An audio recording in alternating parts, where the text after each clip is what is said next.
This is all about election interference. This is all Biden-run things, meaning Biden and his thugs, because I don't know if he knows he's alive.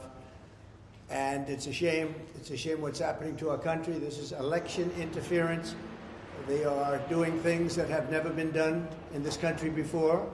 We've never had anything like it, certainly not at this level, but we've really had nothing like it that I've been able to find. It does happen a lot in third world countries, banana republics. If you look at what we just left, you have a case which they're dying to get this thing started.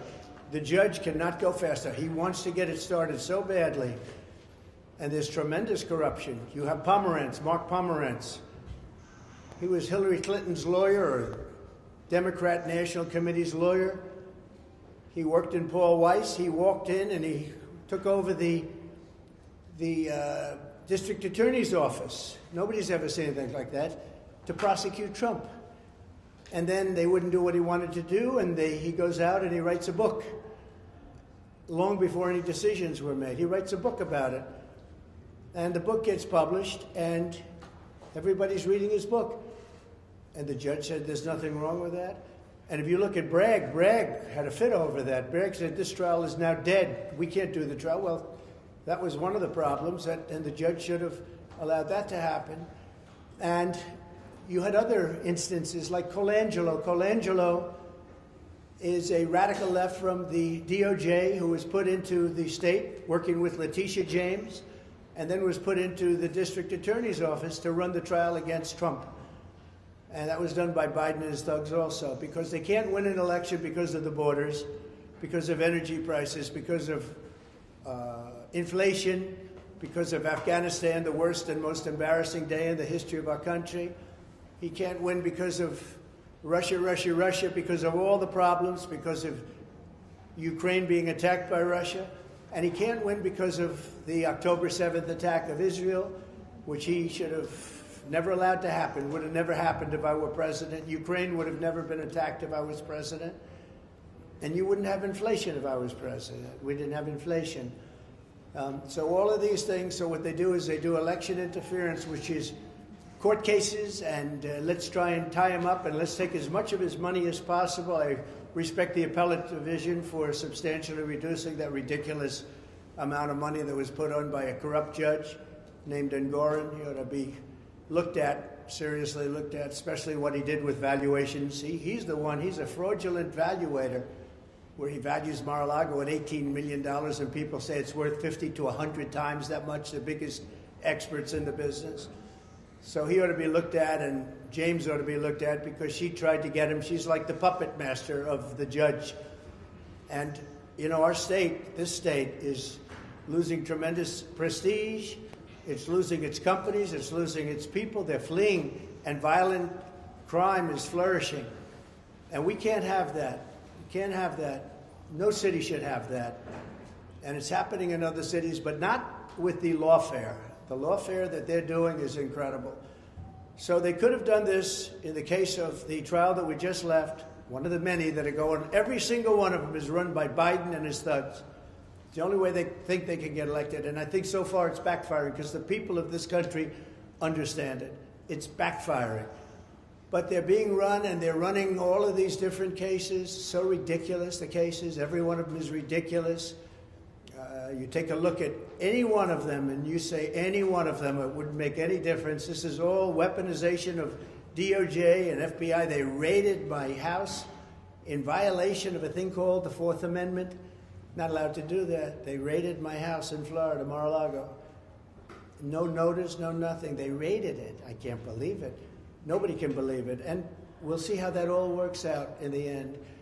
But it's illegal what they're doing. It's criminal what they're doing. And it's never been done before in this country. You can't have an election in the middle of a political season. We just had Super Tuesday, and we had a Tuesday after a Tuesday already. And we had Louisiana the other day, a couple of days ago, and we won in a record number, the highest number ever recorded. But we're in the middle of an election right now, and we're fighting crooked Joe Biden, who's the worst president in the history of our country, by far, who's let this country go to hell. The borders, millions and millions of people coming in from prisons, from mental institutions. They're terrorists. Many people coming in from prisons and mental institutions. Think of it. And terrorists are coming into our country. And this guy's just letting them come in by the millions. I think we have 15 million people already. People don't say that. I say it. And I'll bet I'm right, too. So we're going through this weaponization of our government to try and knock out somebody's political opponent. And so far, based on the polls, it's not working at all. The people understand it. We have a man who just ruled he'd like the trial to start in 21 days or something. And I don't know how you can have a trial that's going on right in the middle of an election. Not fair. Not fair. It's not fair at all. He knows that, too. He's a Democrat judge. He wants to do that because they're all trying to damage Trump as much as possible. It's having the reverse effect, but maybe someday it won't. I don't know. But it's having the reverse effect. It's a terrible, terrible precedent, a terrible thing to do. They could have started this when I left office. You could have gone back 3 years, more than that. When I left office, all of these things could have been started so we wouldn't be quibbling over starting this week or that week or 2 days or 3 days. It wouldn't have mattered. This thing would have been over 2 years ago. They could have started. They should have never started because there's no case. If you read Andy McCarthy's piece, if you read Jonathan Turley's piece, if you read legal scholars all over the world, they say this DA case is a hoax and it's something that shouldn't have. It's not even a crime. They say there's no crime, and there is no crime. So I just say it's a sad day for this country when you have something like this. And remember the words, should have been started 3 years ago if they were going to start it at all. And then you wouldn't be quibbling over what week it's going to, days. They're quibbling over days and hours. They wouldn't be quibbling at all. They never started it. And you know why they didn't start it? Because they didn't know I'd be running. And they didn't know how well I'd do. And if I were not running, or if I were doing poorly like everyone else has done, because they're all gone, they're all knocked out except for crooked Joe Biden. If I were doing poorly, this wouldn't be happening. None of these trials would have been happening. If I wasn't running, they wouldn't be happening.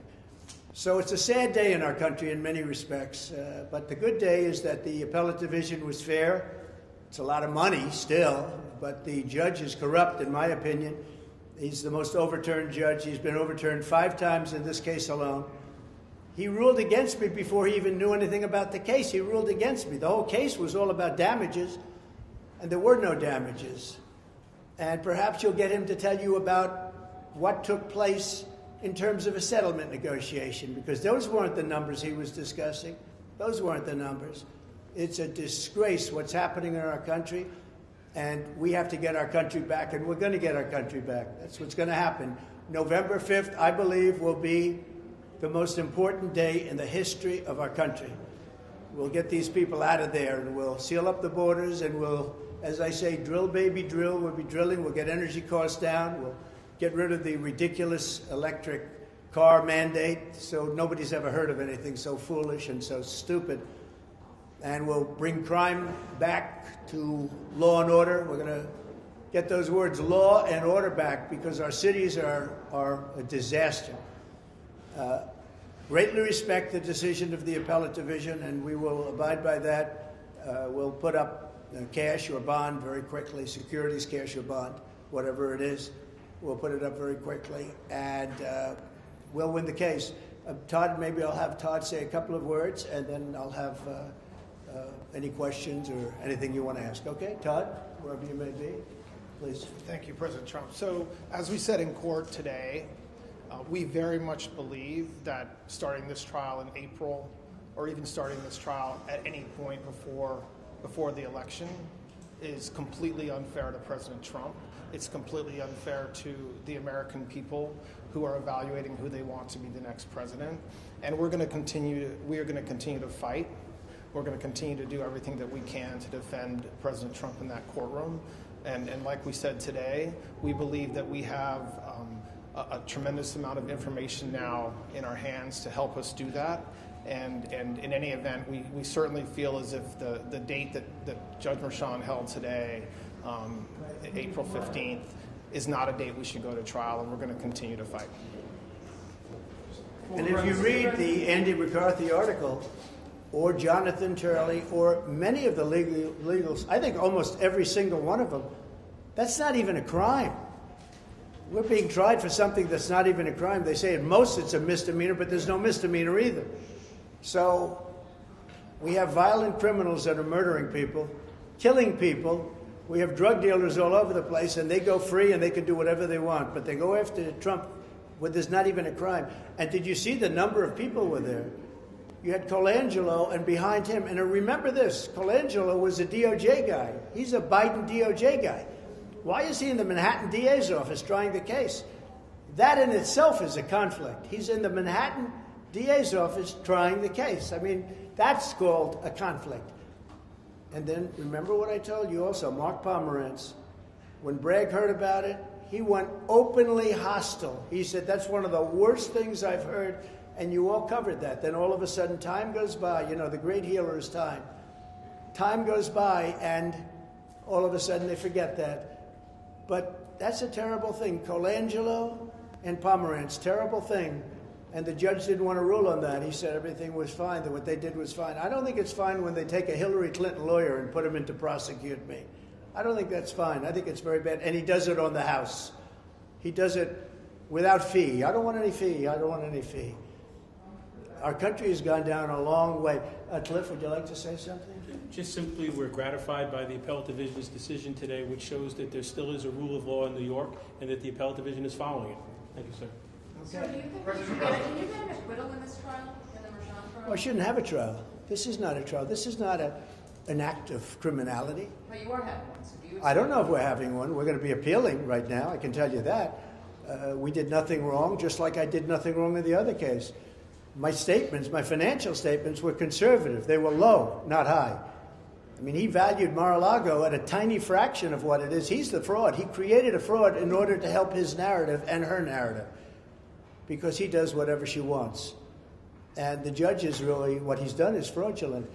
He made Mar-a-Lago, you know it very well, Maggie. He made Mar-a-Lago into $18 million. I had many offers. They said, I'll give you 19. Okay? You could take half of the living room is worth more than that. So it's worth anywhere from 50 to 100 times that amount. And he stays with it. So he's either whacked out or dishonest, one or the other, or both, probably both. But he's a disgrace to the system. And I think that New York State was helped a lot today by the decision. I'll give you an example. Truth Social is doing very well. It's hot as a pistol and doing great. And it's going public. And the New York Stock Exchange wants to have us badly. And I told them, we can't do the New York Stock Exchange. You treat it too badly in New York. We don't want to do the New York Stock Exchange. And the people at the Stock Exchange are very, very upset about it. The top person is mortified, can't believe it. He said, I'm losing business because of New York, because people don't want to be in New York and they don't want to go on the New York Stock Exchange. So you can ask them about it. But, you know, how can you do that? I'd love to go on the New York Stock Exchange. It was always, you know, it would be a big thing to go on the New York Stock Exchange. That would be nice. But people aren't going on the New York Stock Exchange now because of what's happening in New York, because they don't want to be attacked by a thug like this horrible Attorney General that we have in New York, the worst in the whole country. So we'll decide about Truth Social and what we do with it. But there's just an example of how this is hurting New York and New York State. Yeah. Mr. President, can you give us a little bit more detail about the timing of when you plan to secure the bond and how exactly you're planning to pay the bond? Well, as I say, I have a lot of cash. You know I do because you looked at my statements. I mean, you've been examining my statements for a long time, and I have much more than that in cash. But I would also like to be able to use some of my cash to get elected. They don't want me to use my cash to get elected. They don't want that. They don't want me taking cash out to use it for the campaign. And they looked at it, and this judge looked at it, and he's part of the whole deal. And, well, he's such a disgrace for this city. Again, the most overturned judge.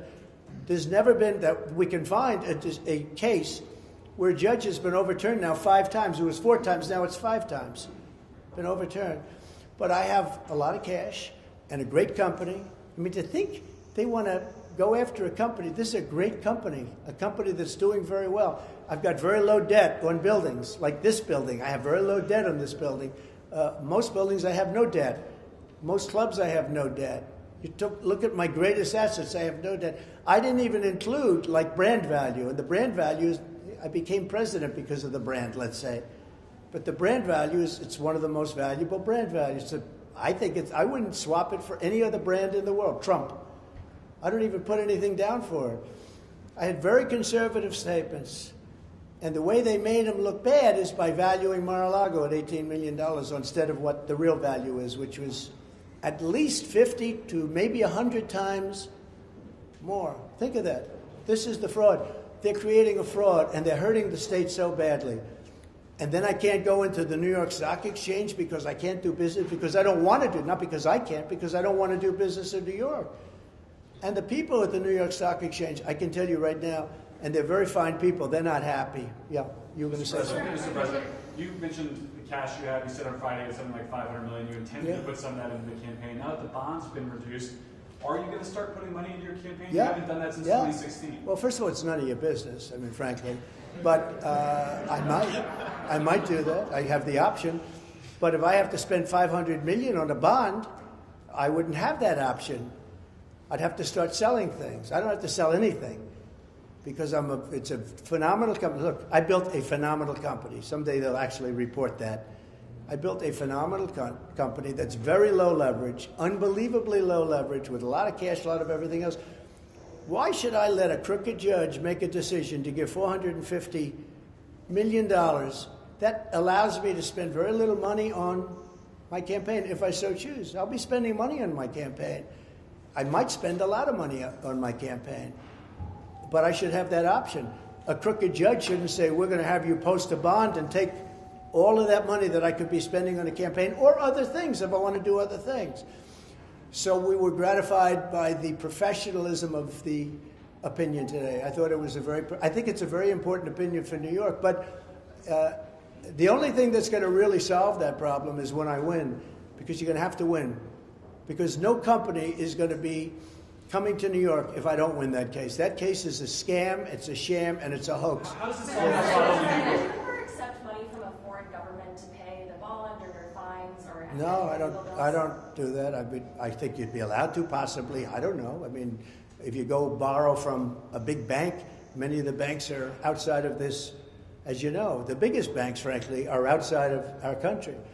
So you could do that, but I don't need to borrow money. I have a lot of money. I built a great company, but I don't want to have a crooked judge named Engoron and a crooked, horrible, the worst, I would say without question, Attorney General in the country, the most obnoxious and the worst Attorney General in the whole country. And she did it for political reasons. Go back and take a look at her ads. We will stop Trump. She knows nothing about me. I'd never heard of her. She was advertising, and she took ads in saying, we will stop Trump, we will stop him. Vicious. I said, boy, that's a bad one. Then I looked, she got elected. But then she tried to do it with the governor, and it didn't work. She went after the current governor, who's much more talented than she is. She went after the current governor. She was very nasty, and she polled at about 3%. She polled at nothing, and after 6 weeks or 7 weeks, she pulled out of the race. She ran for governor, on what she was doing to me. She thought that would work. It didn't work. I just think that it's very important that, this is a time when businesses have a choice to go to a lot of places, including other countries. They don't have to stay in our country, but they can certainly go also to a lot of other states. A lot of people going to Texas, Florida, Tennessee, North Carolina, a lot of South Carolina, and you have a lot of competition. You shouldn't be persecuting people that have done a great job. I paid $300 million approximately over the years in taxes here. $300 million. That's a lot of money. And you're going to lose those people that pay all that money, and you're not even going to have a state anymore. They just won't be able to do it. Yep. Sir, but back to the trial here in 3 weeks. Do you plan to testify, and are you concerned? The which hearing? The trial here. I don't know that you're going to have the trial. I don't know how you can have a trial like this in the middle of an election, a presidential election. And this is a Biden trial. These are all Biden trials because Colangelo worked for Biden. Can you imagine they take a guy out of DOJ and they put him into the Attorney General's office and then into the Manhattan DA's office to go after Trump? These are all Biden trials. So I don't know that you're going to have it. I think we're going to get some court rulings. Yeah, please. But will you testify if that trial goes forward in 3 weeks? I would have no problem testifying. I didn't do anything wrong. And would you be concerned that a conviction, if you are convicted in that trial, could cost you the election, given what Todd said voters are... Well, it could also make me more popular because the people know it's a scam. It's a Biden trial. This is a Biden. There is no trial. There's a Biden trial. Colangelo, the man who stood up, had the nerve to actually stand up and take over. You know, he's been sitting in the background for the last year. Today he went right up front because they figure he buffaloed the whole public and the writers, including you people. He got them buffaloed. They forgot. They didn't, you know, a little while ago. Time sort of people forget with time. They don't have good memories. I do. They don't have good memories. But Colangelo from the DOJ was put there to go after Trump. And today he stood up and he took over the whole office. He's been running the whole thing. He's been signing the letters. He's been doing things for a long time. Nobody's ever seen anything like it. This is all done by the Democrat Party, and it's all done by Biden and his group. I don't know if it's Biden because I don't know if Biden is even sharp enough. I don't know if Biden knows what's happening. You want to know the truth? Maybe he does. He probably does. But this is all done by Biden and the thugs that work for Biden. And it's a very bad thing. It's a very dangerous thing for our country. Thank you all very much. Thank you.